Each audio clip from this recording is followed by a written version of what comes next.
జగన్ గారి కెపాసిటీ ఏంటో చెప్పనా?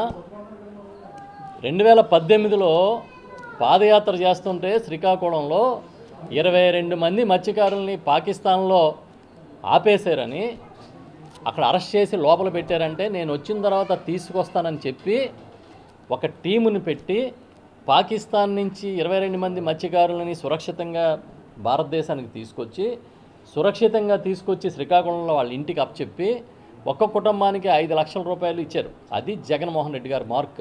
అదే ఇవాళ తండేలు అని ఒక సినిమా తీశారంట. అది రియల్ స్టోరీ. అది జగన్ కెపాసిటీ.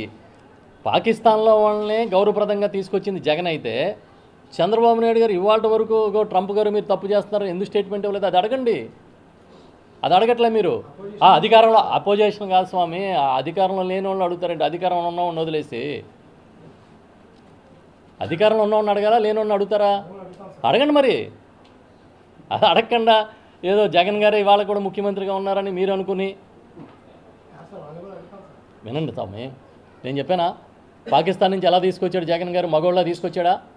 పాకిస్తాన్ నుంచి వాళ్ళందరినీ కాపాడి తీసుకొచ్చి వాళ్ళ కుటుంబాన్ని నిలబెట్టడం కోసం 5 లక్షల రూపాయలు ఇచ్చారా? అది ఒక సినిమా కథ కన్నా అద్భుతమైన ట్విస్టులు ఉన్న కథనే కదా ఇవాళ సినిమా తీశారు.